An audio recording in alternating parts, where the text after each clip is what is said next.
নমস্কার বন্ধুরা, গোপলু কিচেনে আপনাদের সবাইকে স্বাগত।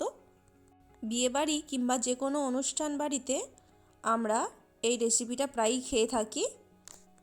প্রায় সমস্ত বাঙালির পছন্দের একটি রেসিপি। তাহলে চলুন বন্ধুরা, আজকে দেখে নেওয়া যাক বাঁধাকপির রেসিপিটা। আমি একটি বড় সাইজের রুই মাছের মাথার অর্ধেকটা নিয়েছি। ওর মধ্যে হাফ টিস্পুন লবণ এবং হাফ টিস্পুনের মতো হলুদ গুঁড়ো ভালো করে মাখিয়ে দেব।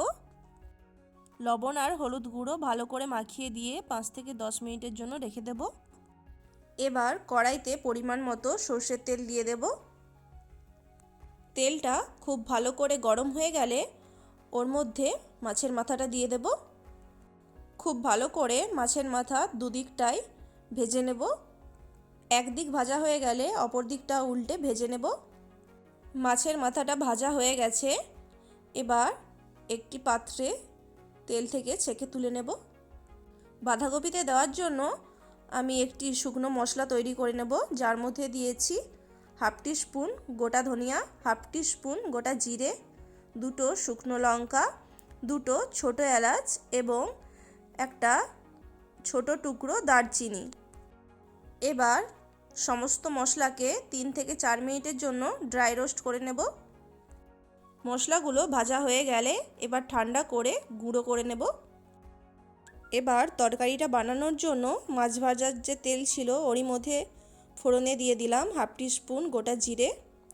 জিরেটা 15 থেকে 20 সেকেন্ড ভাজার পর ওর মধ্যে দিয়ে দিচ্ছি স্লাইস করে কেটে রাখা পেঁয়াজ।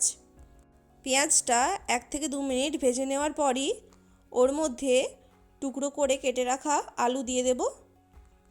এখানে পেঁয়াজটা বেশি করে ভাজলাম না, কারণ আলু ভাজার সাথেই পেঁয়াজটা ভালো মতো ভাজা হয়ে যাবে। আলুটাও এখানে 2 থেকে 3 মিনিটের মতো ভেজে নিতে হবে। এবার এর মধ্যে দিয়ে দেব 1 টিস্পুন রসুন বাটা, 1 টিস্পুন আদা বাটা। আদা আর রসুনটা ভালো করে ভেজে নেব, যাতে আদা রসুনের কাঁচা গন্ধটা চলে যায়। আদা রসুনের কাঁচা গন্ধ চলে যাওয়ার পর ওর মধ্যে দিয়ে দেব 4টে কুচিয়ে রাখা কাঁচা লঙ্কা এবং একটি স্লাইস করে কাটা টমেটো। টমেটো আর কাঁচা লঙ্কাটাও বাকি সমস্ত কিছুর সাথে ভেজে নেব। টমেটোটা যাতে তাড়াতাড়ি নরম হয়ে যায় সেই জন্য এখানে স্বাদমতো লবণ দিয়ে দেব। ওরই সাথে দিয়ে দিচ্ছি হাফ টিস্পুন হলুদ গুঁড়ো, half teaspoon Kashmiri red chilli powder. সমস্ত কিছুকে ভালো করে মিশিয়ে নেব। এবার এরই মধ্যে দিয়ে দেব মটরশুঁটি। মটরশুঁটিটা দিয়ে 2 মিনিটের মতো সমস্ত কিছুর সাথে নাড়াচাড়া করে নেব। এবার এর মধ্যে দিয়ে দেব কেটে রাখা বাঁধাকপি। আমি একটি মিডিয়াম সাইজের বাঁধাকপি নিয়েছি। বাঁধাকপিটা আমি খুব মিহি করে কেটে রেখেছিলাম এবং যতটা সম্ভব পরিষ্কার করে ধুয়ে রেখেছিলাম। বাঁধাকপিটা আগে থেকে ভাপিয়ে রাখিনি, সমস্ত কিছুর সাথে দিয়ে একবারে রান্না করে নেব। এবার সমস্ত কিছুর সাথে বাঁধাকপিটা ভালো করে মিশিয়ে নিয়ে 5 মিনিটের জন্য লো টু মিডিয়াম ফ্লেমে ঢাকা দিয়ে রেখে দেব, যাতে বাঁধাকপিটা ভালো মতো সেদ্ধ হয়ে যায়। এবার ঢাকা খুলে নিয়েছি। ভালো করে একটু সমস্ত কিছু নেড়ে চেড়ে নেব।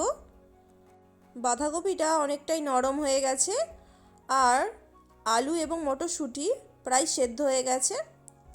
এরপর এর মধ্যে একটু স্বাদের ব্যালেন্সের জন্য হাফ টিস্পুন চিনি দিয়ে দিলাম। চিনি দিয়ে সমস্ত কিছুর সাথে মিশিয়ে নিয়েছি।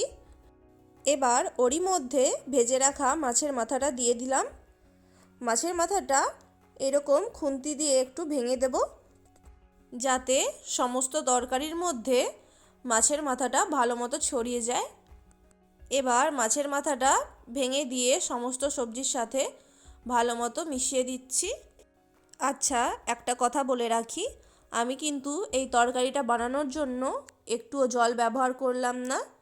যেহেতু বাঁধাকপি অনেক নরম হয় এবং বাঁধাকপি থেকে অনেক জল বের হয়, সেই জন্য ঢাকা দিয়েই তরকারিটা ভালো মতো রান্না করে নিচ্ছি। এরপর সমস্ত সবজি ভালো মতো সেদ্ধ হয়ে গেলে ওর মধ্যে ভেজে রাখা মশলার গুঁড়ো ছড়িয়ে দেব।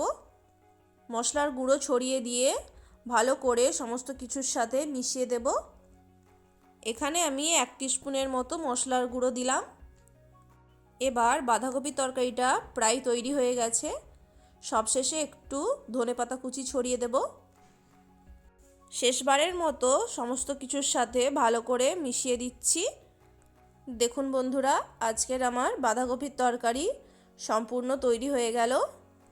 একদম অনুষ্ঠান বাড়ির মতো বাঁধাকপির তরকারি। কেমন লাগলো বন্ধুরা অবশ্যই কমেন্ট করে জানাবেন। এবার এটি গরম ভাতের সাথে খাওয়ার জন্য একদম তৈরি। রেসিপিটা ভালো লাগলে অবশ্যই একটি লাইক করে দেবেন।